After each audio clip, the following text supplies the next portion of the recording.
నమస్తే. ప్రస్తుతం నిందితుడైనటువంటి రాజ్ కుమార్ ఇంటి పైన ఉన్నాం. సార్ చూపియచ్చు, ఇదే నిందితుడి రాజ్ కుమార్ ఇల్లు. ఏ నిందితుడా అని చెప్పేసి అడగాల్సిన పరిస్థితి లేకుండా అత్యంత కిరాతకంగా ఒక ఆరుగురిని పుట్టన పెట్టుకున్నటువంటి ఒక దుర్మార్గుడు రాజ్ కుమార్. మరి ఆరుగురిని చంపే ముందు ఎట్లాంటి పరిస్థితిలో చంపిండు, దేనికోసం చంపిండు? ఒక ముగ్గురిని కేసు పెట్టిరన్న కోపంతోనో ఏదో ఆవేశంలో చంపిండు అనుకుందాం.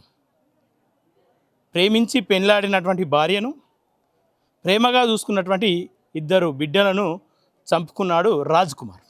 అసలు ఏం జరిగింది, అసలు ఈ మిస్టరీ ఏంది, ఇదంతా పక్కన పెడితే అసలు ఆ 17 ఏళ్ళ 16 ఏళ్ళ యువతి ఎవరైతే ఉన్నారో, చిన్న ఆమె మైనర్గా కేసు ఎవరైతే వేసిన బాలిక ఎవరైతే ఉన్నారో ఆ మహిళ ఇల్లే ఇది. అంటే దాదాపుగా రెండు ఇండ్లు పక్క పక్కనే ఆనుకొని ఉన్నాయి ఇండ్లంతా కూడా. అయితే పక్కపక్కనే ఇండ్లు, కొత్త పరిచయం, కామ వ్యామోహం, కామం చిగురించిన ప్రదేశం ఇదంతా కూడా.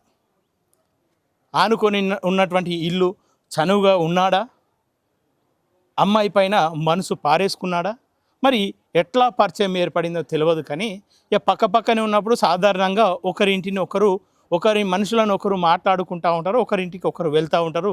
ఈ పరస్పర స్నేహబంధం అనేది కొనసాగుతూనే ఉంటుంది. ఇది కామన్ ఎక్కడ వెళ్ళినా. అయితే మరి ఇద్దరి మధ్యలో ఇష్టం ఏర్పడిందా, లేదంటే బలవంతం జరిగిందా అనే అంశాన్ని కొద్దిసేపు పక్కన పెడదాం. మరి ఏదైతే చంపే కంటే ముందు ఏదైతే కేసులు పెట్టారు, అదే కోపంతో చంపాడు అని చెప్పి చెప్తా ఉన్నాడు. సరే, సర్వసాధారణంగా అనేక కేసులు జరుగుతూ ఉంటాయి, వాటికి బెయిల్ వస్తూ ఉంటాయి. వాస్తవ అవాస్తవాలను కోర్టులో కొట్లాడాలి, అది కామన్గా జరిగేటివే. మరి ఎందుకు చంపాల్సి వచ్చింది అనేది ఆ ప్రశ్నకు సమాధానం ఇప్పుడైతే అడగకండి, ఎందుకంటే అది ఎవరికి అంతు చిక్కినటువంటి అంశం. కేసు పెట్టారన్న కోపంతో వీళ్ళని చంపిండు, మరి ఏ కోపంతో కన్న బిడ్డలను చంపిండు అనేది మరింత ప్రశ్నార్థకంగా మారిపోయింది. మరి ఆ అమ్మాయి నిజంగానే పోక్సో కేసు పెట్టిందా, బలవంతంగా పెట్టించారా అనే ప్రశ్న కూడా ఇక్కడ కనిపిస్తూ ఉంది. ఎందుకంటే అదే సీసీ కెమెరాలో రికార్డ్ అయింది, అది బాలిక ఇంటిపైనే ఉంది. అదే సీసీ కెమెరాలో రికార్డ్ అయినటువంటి విజువల్స్ చూసినట్టయితే బలవంతంగా గుంజుకెళ్తా ఉన్నాడా, లేదంటే తనే ఇష్టంగా వెళ్తూ ఉందా, లేదంటే భయంతో ఏం తోచక ఏం చేయలేనటువంటి పరిస్థితిలో ఆయన వెంబడి వెళ్ళిందా అనేది అర్థం కానటువంటి పరిస్థితి. మరి రాజ్ కుమార్ ఈ ఇంటిని ఏదైతే పోక్సో కేసు అయిన తర్వాత ఈ ఇంట్లో భార్యాభర్తలతో ఉండేవారు, అన్యోన్యంగా చాలా సంతోషంగా ముగ్గురు జీవితాన్ని గడుపుతున్నటువంటి సందర్భంలో ఈ కేసు రావడం, కేసు వచ్చిన తర్వాత తన భార్య సొంత గ్రామానికి వెళ్ళడం, ఎందుకంటే పక్కపక్క ఇండ్లే, ముఖాలు చూస్తూ ఉండలేనటువంటి పరిస్థితి, గొడవలు అయ్యే అవకాశాలు ఎక్కువగా కనిపిస్తూ ఉంటాయి. సో ఇక్కడ ఉండలేనటువంటి పరిస్థితిలో స్వగ్రామానికి వెళ్ళి అక్కడనే నివాసం ఉంటా ఉంది. మరి బెయిల్ పైన వచ్చినటువంటి రాజ్ కుమార్ ఈ గ్యాప్లో ఎక్కడ తిరుగుతూ ఉన్నాడు, అసలు అతనికి బెయిల్ ఇప్పించింది ఎవరు? భార్యతో మాటలు, కుటుంబ సభ్యులు దూరంగా ఉంటా ఉన్నారు, మరి బెయిల్ ఎట్లా వచ్చింది అనేది ఒక ప్రశ్న. అసలు అరెస్టే చేయలేడు అనేది మరో వివాదం. పోలీసుల నిర్లక్ష్యమే ఈ హత్యకు కారణం అని చెప్పేసి మరికొందరు చెప్తారు.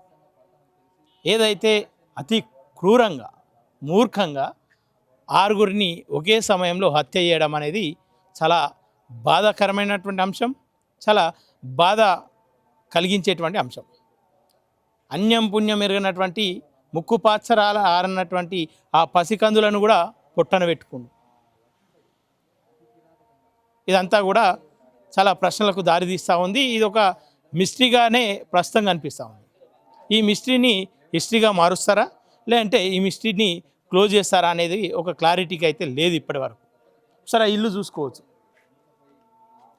అదే గోడల నుండి ఇంట్లోకి దూకి ఎవరైతే బాధితురాలి తల్లిని మొదట లేపి చంపి నిద్రలో ఉన్నటువంటి వాళ్ళ నానమ్మను కూడా హత్య చేసిన తర్వాత ఆ బాలికను తీసుకొని బయటకు వెళ్తున్నాడు అని చెప్పేసి అనేది వినిపిస్తూ ఉంది. మరి చుట్టుపక్కల కూడా చాలామంది, అంటే ఈ ముంగట ఏ రెండిండ్లు అయితే ఉన్నాయో ఆ రెండిండ్లలో కూడా ఖాళీగా ఉండడం వల్ల వీళ్ళు చేసేటువంటి అరుపులు కావచ్చు, వీళ్ళు మాట్లాడేటువంటి మాటలు కావచ్చు, ఎవరికి వినిపించకపోవచ్చు గాక.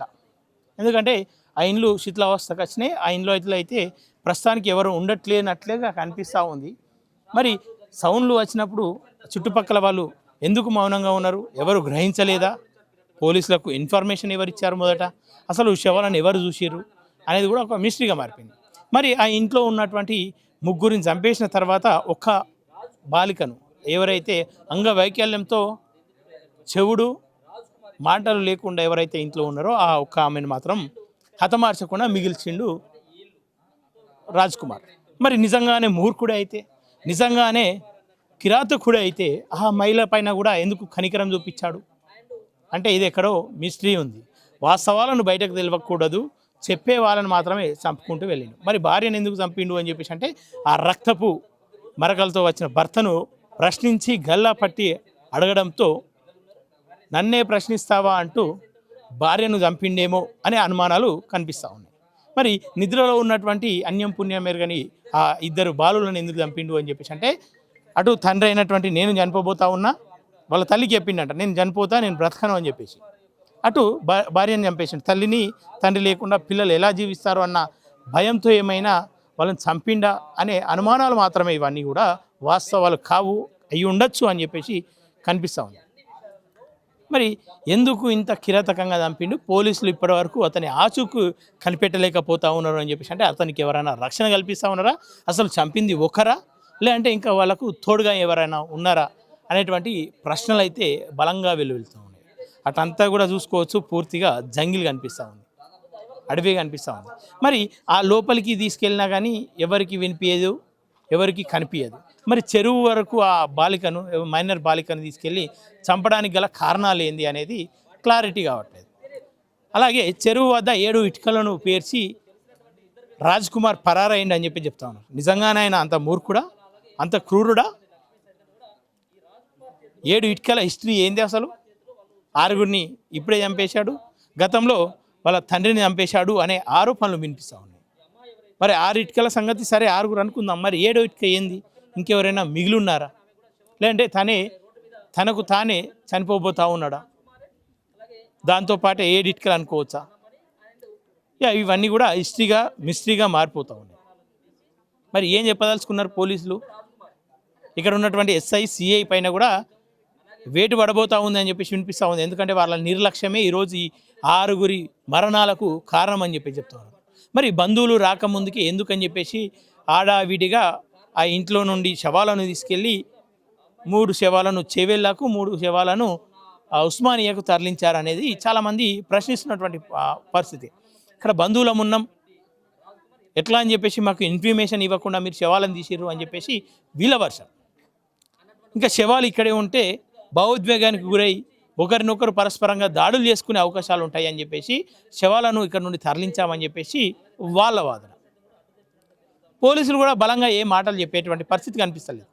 ఎందుకంటే నామమాత్రాన్ని ఏదో ప్రెస్కి ఏదో ఒక ఇంటిమేషన్ ఇవ్వాలి కాబట్టి మాట్లాడుతూ ఉన్నట్లు కనిపిస్తూ ఉంది. కానీ ఏ మాటల్లో కూడా క్లారిటీ ఇవ్వకుండా, కన్ఫ్యూజన్ లేకుండా మాట్లాడేటువంటి పరిస్థితులు కనిపిస్తలేవు. వాళ్ళ వీడియోలు చూస్తేనే ఏర్పడుతుంది.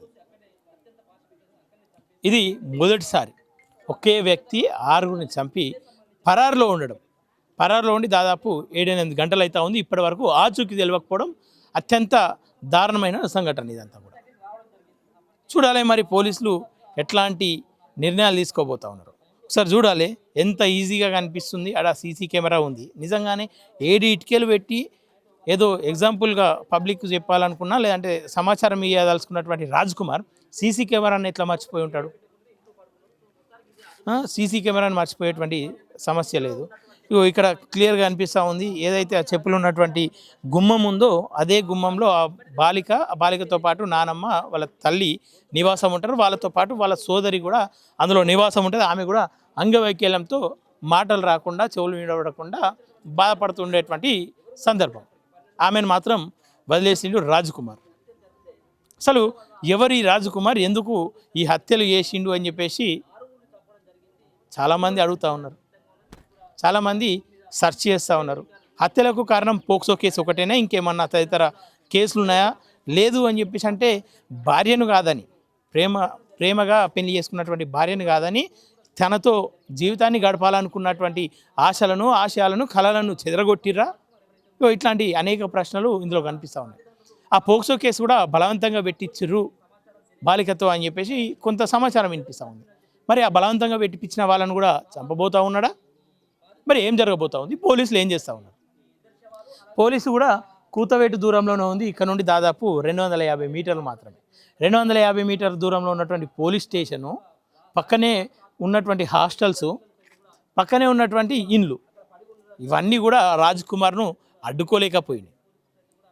అసలు ఏమాత్రం కూడా భయం లేకుండా దర్జాగా ఇంట్లో వాళ్ళని చంపి బాలికను తీసుకొని కారులో ఎక్కించుకొని మరి వాళ్ళ సొంత గృహానికి వెళ్ళింది. ఆ అమ్మాయిని మధ్యలో చెరువు వద్ద చంపేసి. ఈ గ్యాప్లో ఇక్కడ అరుపులు కేకలు వినిపించలేదా? మరి ఏం జరిగింది అనేది మిస్టరీగానే ఉంది, ఇంకా కూడా మిస్టరీగానే ఉంది. ఆ మిస్టరీ ఎవరు ఇప్పబోతా ఉన్నారు అనేది చూడాల్సిన అవసరం ఖచ్చితంగా ఉంది. ఇప్పటికే బంధువులంతా కూడా అటు పోలీస్ స్టేషన్ వద్ద, ఇటు ఇంటి వద్ద భారీ సంఖ్యలో ఏరి ఆందోళన వ్యక్తం చేస్తూ ఉన్నారు. వాళ్ళకు మద్దతుగా అటు కొన్ని పార్టీ నాయకులు వస్తూ ఉంటే వాళ్ళను కూడా అరెస్ట్ చేసేటువంటి పరిస్థితులు కనిపిస్తూ ఉన్నాయి. ఇది ప్రస్తుతం ఇక్కడ పరిస్థితి.